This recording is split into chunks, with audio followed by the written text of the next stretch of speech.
السلام علیکم ورحمۃ اللہ وبرکاتہ۔ حضرات گرامی قدر، آج کے درس کا عنوان ہے بازار میں نفع کا سودا کیا ہے۔ عنوان سننے کے بعد آپ کے ذہن میں دنیاوی جو چیزیں ہیں جن کے لیے ہم مارکیٹ جاتے ہیں، بازار جاتے ہیں، وہ آ گئے ہوں گے کہ آج بزنس کا کوئی اہم نقطہ عرض کیا جائے گا۔ جی ہاں، بالکل کیا جائے گا، مگر اس میں دنیاوی فائدے کے ساتھ ساتھ آخرت کا نفع بیان کیا جائے گا۔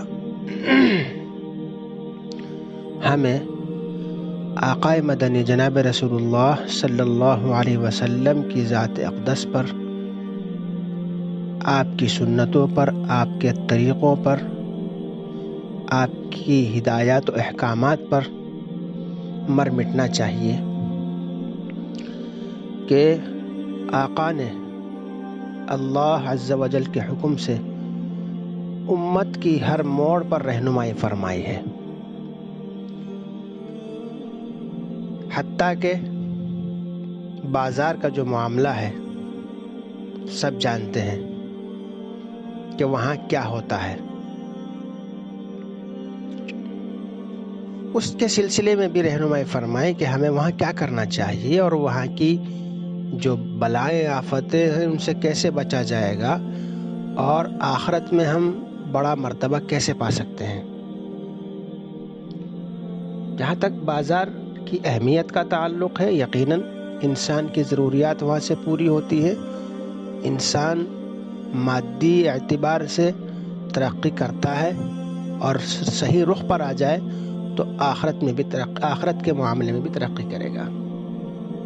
چنانچہ اللہ کے رسول صلی اللہ علیہ وسلم فرماتے ہیں، احب البلاد الی اللہ مساجدها وابغض البلاد الی اللہ اسواقها۔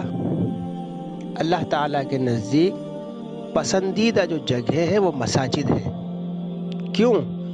اس لیے کہ وہاں اللہ کا ذکر، اللہ کے لیے تلاوت، نماز، دعا اور اللہ والے کام ہوتے ہیں۔ اور جو بازار ہیں وہ اور کیا ہے، وَأَبْغَضُ الْبِلَادِ إِلَى اللَّهِ أَسْوَاقُهَا، اور اللہ کے نزدیک ناپسندیدہ مقامات بازار ہیں۔ کیوں؟ اس لیے کہ وہاں اللہ سے غافل کرنے والے اعمال ہوتے ہیں۔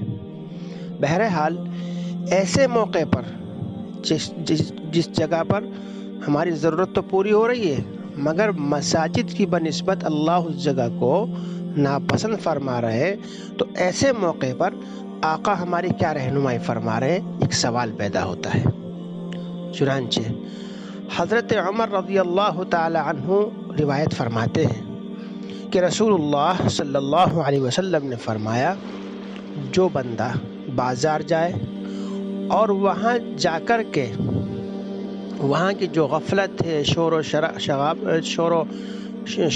شر ہے، اس سے فضا بالکل معمور ہے، اور بازار کی ظلماتی فضائیں وہاں چھائی ہوئی ہے، تو ایسے وقت میں اللہ کو حاضر ناظر سمجھ کے خلوص کے ساتھ وہ کہہ دے، لا الہ الا اللہ وحدہ لا شریک لہ،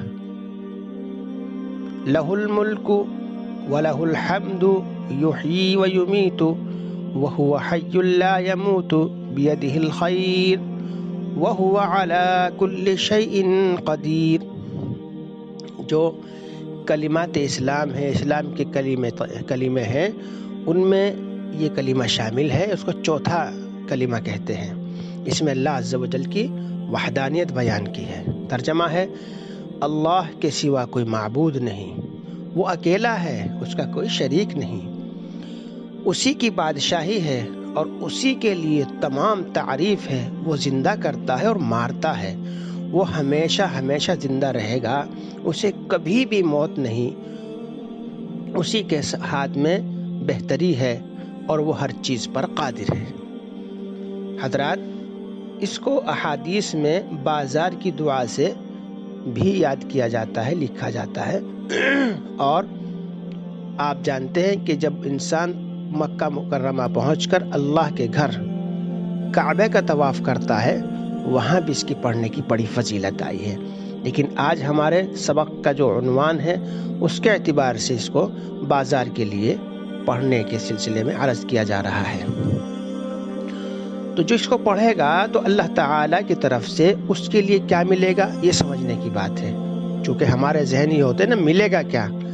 تو ملے گا بھائی یہ کہ جس حدیث کو میں پیش کر رہا ہوں اس میں 1000 نیکیاں لکھی ہیں۔ اس کے برعکس ایک دوسری حدیث دیکھیے، اس میں 10 لاکھ کا لفظ بھی آیا ہے، اور ایک حدیث میں گنتی نہیں ہے بلکہ بے شمار اللہ تعالیٰ کیا کر دیں گے، نیکیاں عطا فرمائیں گے۔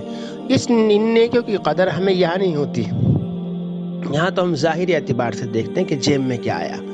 نیکی کی قدر اس وقت ہوگی یوم یفر المرء من اخیہ وامہ وابیہ وصاحبتہ وبنیہ، کیا ہوگا جب وہاں قیامت میں ایک دوسرے سے بھاگ رہے ہوں گے۔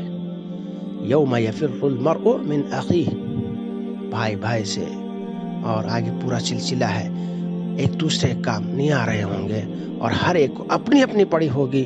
وہاں ڈھونڈیں گے کہ ہماری ایک نیکی کوئی دے دے، ہم جہنم سے بچ کر جنت میں چلے جائیں۔ اور میرے بزرگوں، نیکی تو ایسی چیز ہے، آپ جانتے ہیں جو لوگ عمل کرتے ہیں ان کی زندگیاں دیکھنے کی ضرورت ہے کہ اللہ تعالیٰ آخرت سے پہلے دنیا ہی میں اس کا مزہ چکھا دیتے ہیں۔ اور میرے بزرگوں آگے فرمایا، 1000 گناہ محو یعنی ختم کر دیے جاتے ہیں، مٹا دیے جاتے ہیں۔ ان گناہوں سے مراد بڑے گناہ نہیں ہیں، چھوٹے گناہ ہیں۔ اور اللہ تعالیٰ کی طرف سے اس کے لیے ایک شاندار محل تیار ہوگا، کہاں؟ جنت الفردوس میں۔ اس لیے میرے بزرگوں، ہمیں چاہیے کہ بازار میں بھی ہم اللہ سے غافل نہ ہوں اور اس کو پڑھا کریں، اگرچہ ہم وہاں سے گزر ہی رہے ہوں۔ چونکہ شہروں کے اندر تو بلا ارادہ ہی آدمی وہاں سے گزر جاتا ہے، اس کو ضرورت بھی نہیں ہوتی مارکیٹ جانے کی، مگر چونکہ وہ راستہ ہوتا ہے اس لیے وہاں سے گزرنا ہوتا ہے۔ تو ہمیں بازار میں ضرورت ہو یا بلا ہم وہاں سے گزر رہے ہوں تو اس کو پڑھ لینا چاہیے۔ اللہ تعالیٰ یقیناً ہمیں یہ جو اس میں ارشاد فرمایا گیا ہے، وعدہ کیا گیا ہے، وہ پورا فرمائیں گے۔ اور حضرت پیر ذوالفقار صاحب تو ایک بیان میں ارشاد فرما رہے تھے کہ عورتیں بھی اپنے آپ کو اس سے محروم نہ سمجھیں، بلکہ وہ بھی وہاں سے گزریں یا کسی ضرورت سے جائیں تو اس کو پڑھا کریں۔ اللہ تعالی ہم سب کو عمل کی توفیق عطا فرمائے۔ والسلام علیکم ورحمۃ اللہ وبرکاتہ۔